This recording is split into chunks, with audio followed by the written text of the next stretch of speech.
إن الحمد لله نحمده ونستعينه ونستهديه ونعوذ بالله من شرور أنفسنا ومن سيئات أعمالنا. أشهد أن لا إله إلا الله وحده لا شريك له، وأشهد أن محمدا عبده ورسوله. اللهم صل على محمد وعلى آل محمد كما صليت على إبراهيم وعلى آل إبراهيم في العالمين إنك حميد مجيد. أيها الناس، أوصيكم ونفسي أولا بتقوى الله وطاعته وكثرة مخافته ولزوم أوامره واجتناب عما نهى عنه الله. قال تعالى في كتابه العزيز: يا أيها الذين آمنوا اتقوا الله حق تقاته ولا تموتن إلا وأنتم مسلمون.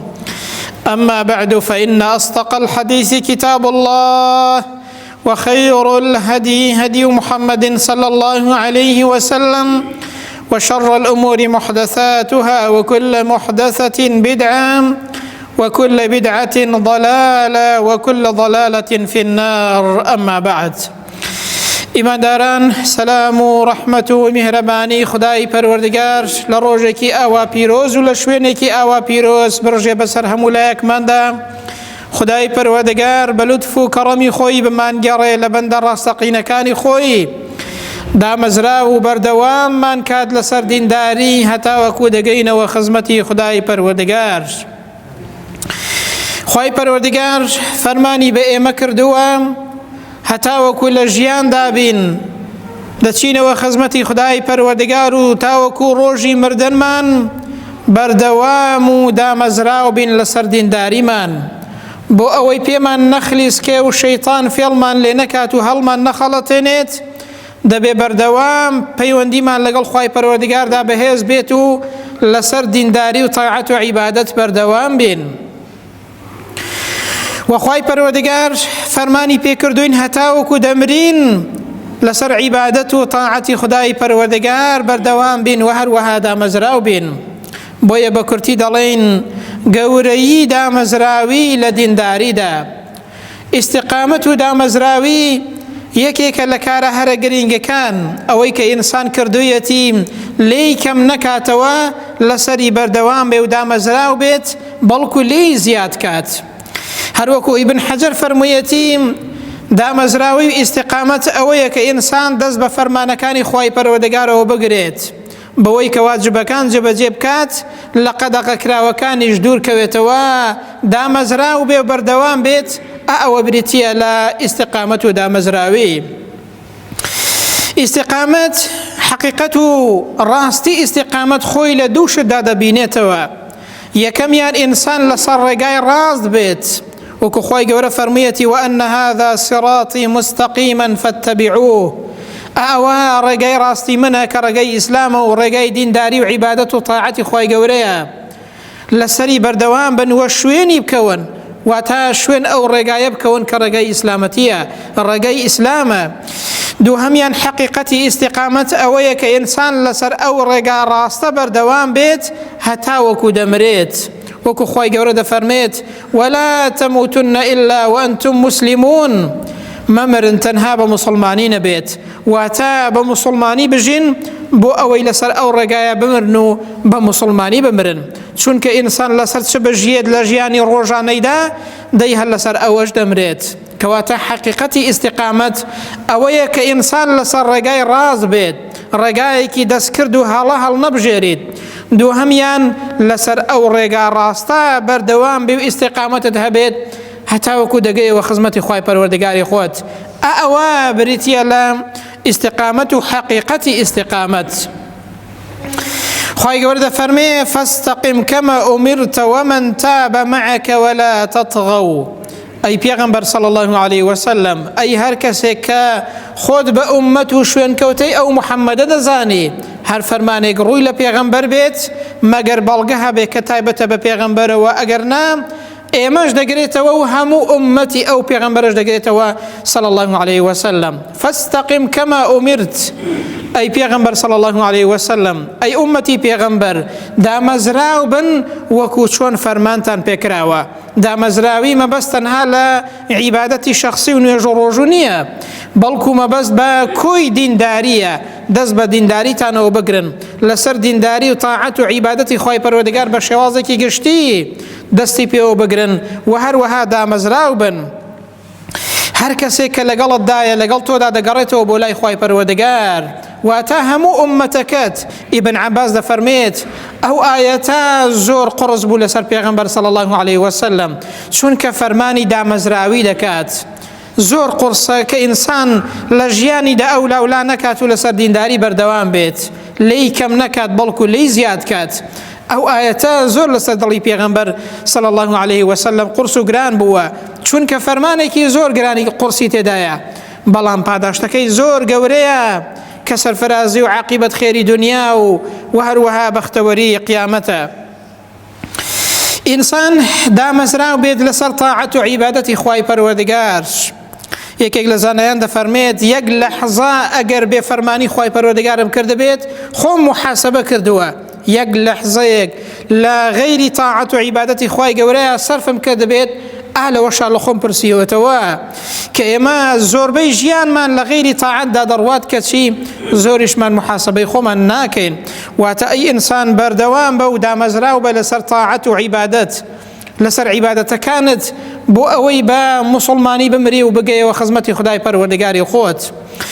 خی پەروەردگار لە حەدیثی قودسیە دەفەرمێت وما تقرب إلي عبدي بشيء أحب إلي مما افترضت عليه. بەندەکەم بەردەوام بەوەی کە لەسرم واجب کردووە، کاتێک کە لەسەریان بەردەوام دەبێت ئەنجامیان دەدات جێبەجێیان دەکات، بەردەوام لە من نزیک دەکەوێتەوە. و هەروەها بە ئەنجامدانی سونەتەکان کاتێک کە بەردەوامە لەسەریان دامەزراوە لەسەریان، خۆی گەورە دەفەرمێ بەردەوام لە من نزیک دەبێتەوە بە ئەنجامدان و بە بەردەوامی لەسەر جێبەجێکردنی واجبەکان و سونەتەکان حتا ئوحیبە. دەفەرمێ خی پەروەردگار هەتا وەکو ئەو کەسە دەبێتە خۆشەویستی من. کەواتە ئینسان بە بەردەوامی لەسەر تاعەت و عیبادەت دەبێتە خۆشەویستی خی پەروەردگار. ئەگەر ئینسانیش بوو بە خۆشەویستی خی گەورە، ئەو کاتە بێفەرمانی خی پەروەردگار ناکات، ئەو کاتە سنوورەکانی خی پەروەردگار ناشکێنێت، خۆشەویستی خی گەورە دەبێ و دامەزراو دەبێت لەسەر تاعەت و عیبادەتی خی پەروەردگار. ئینسان دامەزراو بێت لەسەر ڕەوشتە بەرزەکان، لەسەر ڕاستگۆیی، لەسەر ئەمانەت پارێزی، لەسەر دەستپاکی، لەسەر نەکردنی گوناه و تاوان، نەشکاندنی سنوورەکانی خی پەروەردگار. ئینسان هەتاوەکو لە ژیاندا بێت دەبێ بەردەوام بێت لەسەر ڕەوشتە بەرزەکانی. لە هەمووی گەورەتر ئینسان دڵی دامەزراو بێت و هەروەها زمانی دامەزراو بێت. ئەوە نەبێت کە ئینسان تەنها لە ڕەمەزاندا ئەو زمانەی بگرێت، بەڵام لە دوای ڕەمەزان زمانی بەرەڵا کات و نەیگرێتەوە لە هیچ قەدەغەکراوێک و لە هیچ گوناه و تاوانێک خوا پەناماندات. ئینسان دڵی دامەزراو بێت لەسەر خۆشەویستی خدای پەروەردگار و تاعەت و عیبادەتی خی پەروەردگار، بەو دڵە و بەو فکر و مێشکەی بیر لە گوناه و تاوان نەکاتەوە، بیر لە پیلانی خراپ نەکاتەوە، بیر لە زیان گەیاندن بە خەڵک نەکاتەوە، بیر لە خواردنی ماڵی خەڵک نەکاتەوە. دڵ و زمانت با دامەزراو بێت، ئەو دوانە دامەزراو بن، هەموو کار و کردەوەکانی ئینسان باش دەبن. پیغمبر دەفەرمێ صلی الله عليه وسلم لا يستقيم إيمان عبد حتى يستقيم قلبه. ئیمانی ئینسان تەواو و دامەزراو نابێت تاوەکو ئینسان دڵی دامەزراو نەبێت. ئەنجا دەفەرمێ ولا يستقيم قلبه حتى يستقيم لسانه. ئەو دڵەش دامەزراو نابێت هەتاوەکو ئەو زمانت نەگری و دامەزراو نەبێت. کاکە زمانت بگرە، ئەو زمانە بەڵای سەرە. ئەو زمانە ئەگەر ئینسان لە تاعەت و عیبادەتا بەکاری نێنێت، هەرچەندە زۆر گچکەیە بەڵام گوناه و تاوانی زۆر گەورەی پێدەکرێت. ئەگەر ئینسان ئەو زمانەی لە ڕەزامەندی خی پەروەردگاردا بەکار بێنێت، بەهەشتی پێدەکڕێت. بەڵام ئەگەر لە ڕەزامەندی خی گەورەدا نەبێت، لە گوناه و تاواندا بێت، خوا پەناماندات، بەخوا ئینسان بەرەو جەهەنەم دەچێت. ئینسان دڵ و ئیمانی دامەزراو نابێت هەتاوەکو ئەو زمانەی دامەزراو نەبێت. بۆیە زمانت بگرە، ئاگاد لە زمانت بێت، ئاگاد لە دڵ و دەروونت بێت، ئاگاد لە فکری خراپ بێت. ئاگات لەو زمانەت بێت، چونکە ئەگەر زمان دامەزراو بوو کار و کردەوەکانی ئینسان هەمویان باش دەبن. پیغمبر دەفەرمێ صلى الله عليه وسلم إذا أصبح ابن آدم فإن الأعضاء كلها تكفر اللسان. کاتێک کە بەیانی دەبێتەوە هەموو ئەندامەکانی ئینسان ژێر دەستەی ئەو زمانن، لە ژێر فەرمانی ئەو زمانەدان. بۆیە بە زمانی حاڵ چی دەڵێن؟ ئەندامەکان بە زمانی حاڵ بەو زمانە دەڵێن فتقول اتق الله فينا، دەربارەی ئێمە لە خوای پەروەردگار بترسە، چونکە فإنما نحن بك، ئێمە بەهۆی تۆوە و بەستراوینەوە بە تۆ. ئەندامەکان بە زمان دەڵێن فإن استقمت استقمنا، ئەو ئەندامانە هەمویان بە زمانی حاڵ بەو زمانە دەڵێن ئەگەر تۆ دامەزراو بی ئێمەش دامەزراو دەبین. بزانە زمان چەند کاریگەری بەسەر هەموو ئەندامەکانی ئینسانەوە هەیە. ئینسان دامەزراو بێت لەسەر نەکردنی گوناه و تاوان. جاری وهەیە ئینسان عیبادەت دەکات بەڵام خۆی بۆ ناگیرێ کە گوناه و تاوان نەکات. ئەو گوناه و تاوانە وات لێ دەکات هەر کاتێک گوناه و تاوانێک دەکەی خاڵێکی ڕەش لەسەر دڵ و دەروونت پەیدا دەبێت و ئینسان وردە وردە پێی دەخلیسکێ و بەرەو گوناه و تاوان دەڕوات. خوا پەنامەندات. پیغمبر صلى الله عليه وسلم ئامۆژگاری من دەکات دەفەرمێت ئیاکم ومحقرات الذنوب، ئامۆژگاریتان دەکەم ئاگاتان لێبێ خەڵکینە گوناه و تاوان بەکەم سەیر مەکەن، چونکە ئینسان گوناهی بەکەم سەیر کرد بە سووکی سەیر کرد ئەو کاتە گوناهکردنی زۆر لە ئاسان دەبێت. خوا پەنامەندات. پیغمبر دەفەرمێ فإنهن يجتمعن على الرجل حتى يهلكنا، جاری وهەیە گوناه و تاوان ئەوەندە بەسەر ئینسانەوە کۆ دەبێتەوە، ئەوەندە ئینسان گوێ بە گوناه نادات و بەکەم سەیری دەکات هەتا وەکو ئەو گوناه و تاوانە ئەو کەسە بە هیلاک دەبات. خوا پەنامەندات. گوناه و تاوان ئینسان بە هیلاک دەدات. گوناه بەکەم سەیر مەکە. نازانی جاری وهەیە بەهۆی ئاگرێکی کەمەوە گەورە دەبێت و دنیایەک دەسووتێت. لە ئاگرێکی کەمەوە دنیایەک دەسووتێت و ئاگرەکە گەورە دەبێت ئەگەر ئاگات لێ نەبێت و ئاگرەکە نەکوژێنیتەوە. دەی ئاگری گوناه و تاوان ئەگەر لە دڵ و دەرونی ئینساندا جێگیر بوو، ئینسان بەرەو گوناه و تاوان ڕۆیشت هەر گوناهی کرد و گوێ پێ نەدا، ئەو گوناهانە وردە وردە زیاد دەکەن لە دڵ و دەرونی ئینساندا هەتا وەکو ئینسان بە هیلاک دەبن. خوای گەورە پەنامەندات. ئافرەتێک هەبوو لەو سنووری خۆماندا وەختێک کە معاملە و کڕین و فرۆشتنێکی ڕیبایی و حەرام بڵاو ببەوە لەو سنوورەماندا، کاتێک کە دەچۆ سەردانی ماڵێک نانی خۆی لەگەڵ خۆی دەبرد، دەیوت نەوەکە تووشی حەرام بوو ماڵەکان حەرام بێت، نەوەکە ئەو کەسە ئەو معاملە ڕیبایی و حەرامی کرد بێت، لەگەڵ خۆیدا نانی خۆی دەبرد، لەوێ نانی خۆی دەخوات. سبحان الله، بۆ ئەوەی کە تووشی گوناه و تاوان نەبێت.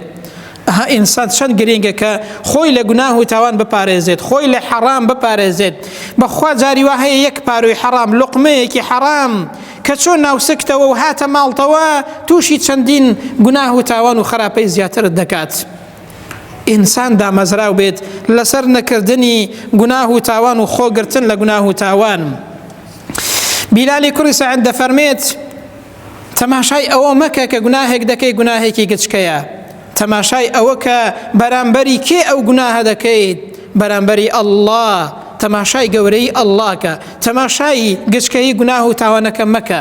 هەرچەندە گوناهەکەش گچکە بێت بەڵام لە بەرامبەر خوایەکدا دەیکەی کە خالیقی ئەرز و ئاسمانە و کە ئەو خوای پەروەردگارە ئەرز و ئاسمان و ئێمە هەمومان لەژێر دەسەڵات و لەژێر بڕیار و فەرمانەکانی خوای پەروەردگار داین. ابن القیم دەفەرمێت گوناه و تاوان ئینسان بریندار دەکات. جاوەریای خۆت بە ئەی ئینسان، زۆر برین هەیە جاری وهەیە ئینسان بەرەو کوشتن و بەرەو مردن دەبات. نابینن برینی وهەیە کە ئینسان بەتایبەت کە چارەسەری نەکات، جاری وهەیە برینەکە تەشەنە دەکات و زیاد دەکات. یەک برینی گچکە جاری وهەیە کە دەرمانی نەکەی، خەمی لێ نەخۆی، گەورە دەبێت و ئینسان تووشی چەندین نەخۆشی دەکات. گوناه و تاوانیش وەکو برینێک وایە کە ئینسان ساڕێژی نەکات، تەوبەی لێ نەکات، کە ئینسان وازی لێ نێنێت، هەر بەکەم سەیری کات بەخوا جاری وهەیە تەشەنە دەکات و بەرەو چەندین گوناه و تاوانی گەورە دەدبات و جاری واش هەیە ئینسان بە هیلاک دەبات و دڵ و دەرونی ئینسان دەمرێنێت. خوا پەنامەندات. ابن مسعود دەفەرمێت ئینسانی مسلمان گوناه و تاوان وەکو چیایەک سەیر دەکات. گوناه و تاوانی ئەوەندە لەلا گەورەیە، زۆر حەزەر لە گوناه و تاوان دەکات، هەمیشەوا دەزانێت ئەو گوناهانە وەکو شاخێک گوان بەسەر ئەو کەسەدا بەردەبنەوە بە هیلاکی دەبات. ئەگەر ئینسان وا تووشی، ئەگەر ئینسان وا بیر لە گوناه کاتەوە تەماشای گوناه و تاوان کات، گوناه و تاوانی پێ ناکرێت. بەڵام ئینسانی وا هەیە مێشی میوان نییە هەرچەندە ئامۆژگاری بکەی و ئاەتی بۆ بخوێنەوە، فەرمایشتی بۆ بخوێنیەوە، هەرچەندە دەڵێ کاکە ئەوە حەرامە، ئەوە گوناه و تاوانە، بێفەرمانی خوای گەورە مەکە، ئاخر تۆ لە بێفەرمانی خوای گەورە دای کاکە گوناه بەکەم سەیر مەکە. کوردەواری دەڵێ هەر مێشی میوان نییە، تاوەکو وای لێدێ ئەو کەسە دڵی ڕەش دەبێت، ئەو کاتە ناتوانێت بگەڕێتەوە، گوناه و تاوانەکانی بە هیلاکی دەبن. خوای گەورە پەناماندات. ئینسان دامەزراو بێت لەسەر نەکردنی گوناه و تاوان خۆی بگرێت، ئەگەر وا بووین دامەزراو بووین لە هەموو بوارەکانی ژیانماندا، لە کۆتاییدا دەڵێن بەرهەمی ئەو ئیستیقامە و دامەزراویەت چییە؟ ئایا ئێمە چ سوودێک دەبینین لەو ئیستیقامەت و دامەزراویە؟ بەرهەمی ئیستیقامەت و دامەزراوی لە دنیادا ژیانێکی خۆشە، فراوانی ڕزق و ڕۆزیە، خوای پەروەردگار دەرگای خێر و بەرەکەتمان بۆ دەکاتەوە. بۆیە دەفەرمێت وأن لو استقاموا على الطريقة لأسقيناهم ماء غدقا. ئەگەر بەگشتی ئینسانەکان لەسەر تاعەت و عیبادەتی خودای پەروەردگار، لەسەر شەریعەت و بەرنامەی خوای پەروەردگار دامەزراو بن، خوای گەورە باران و ئاوی پڕ بەرەکەت و بەخوڕمان بۆ دەبارێنێت. کە ئیبن کەسیر دەفەرمێت ئەوە تەعبیرە لە فراوانی ڕزق و ڕۆزی، لە ژیانێکی خۆش. ئەگەر ئینسانەکان ئەگەر کۆمەڵگا بەگشتی دامەزراو بن لەسەر تاعەت و عیبادەت و لەسەر دین و بەرنامەی خودای پەروەردگار، خوای گەورە ژیانمان خۆش دەکات، خوای گەورە دەرگای بەرەکەتمان بۆ دەکاتەوە.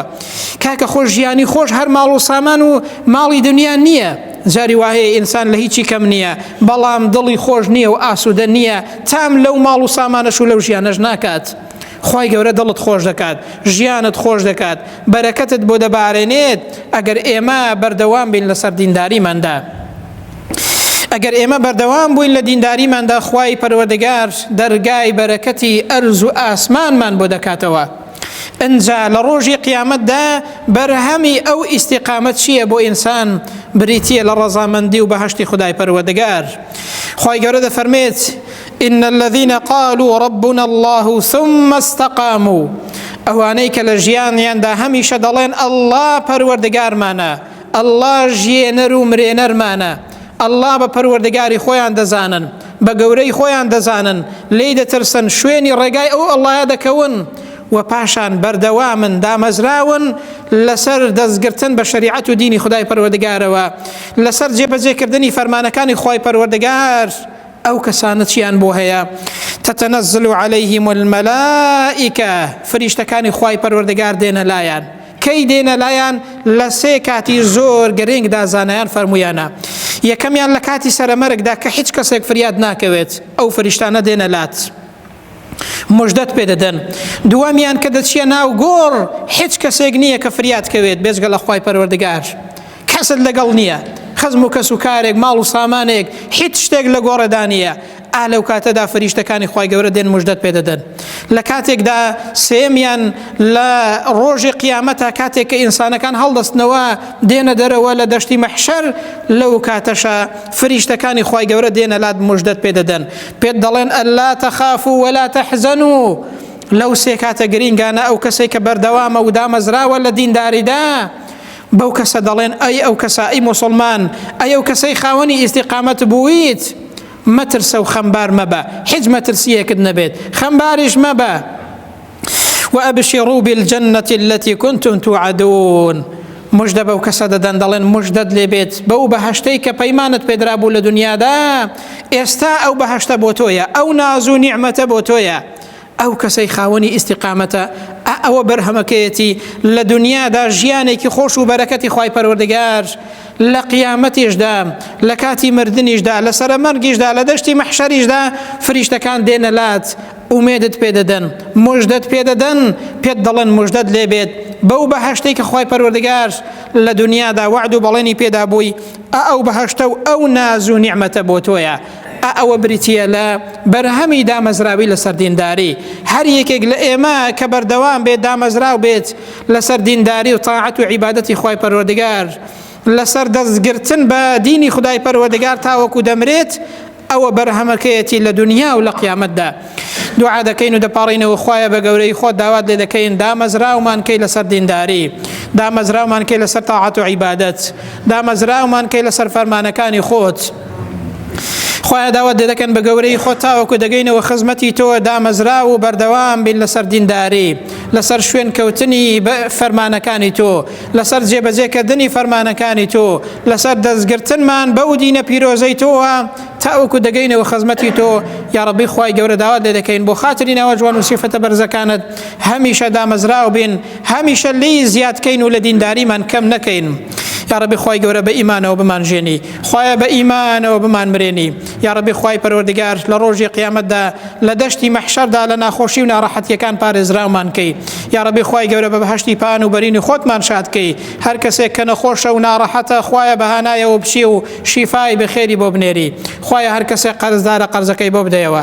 خوایە هەر کەسێک دڵی ناڕەحەتە دڵی بە نووری ئیمان و ئیسلامەتی خۆشکەی. یا ربی خوایە گیان بەختەوەر و عاقبەت خێری دنیا و قیامەتمان کەی.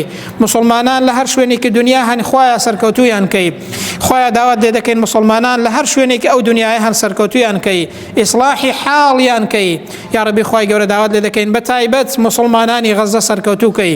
یا ربی خوای گەورە پارێزراویان کەی، خوایە بەهانایانەوە بچی. یا ربی خوای پەروەردگار سەرکەوتویان کەی. یا ربی خوای پەروەردگار پارێزراویان کەی. خوایە هەموو مسلمانان پارێزراوکەی، خوایە مسلمانان سەرکەوتووکەی، خوایە ئیسلام و مسلمانان سەرکەوتووکەی. یا ربی خوای پەروەردگار بەختەوەر و عاقبەت خێری دنیا و قیامەتمان کەی، هەتا وەکو دەگەینەوە خزمەتی تۆ لەسەر ئەو دین و ئیمان و بەرنامەی تۆ بەردەوام بین. آمين. أقول قولي هذا وأستغفر الله لي ولكم، وبعد أعوذ بالله من الشيطان الرجيم. ربنا آتنا في الدنيا حسنة وفي الآخرة حسنة وقنا عذاب النار. اللهم آمين.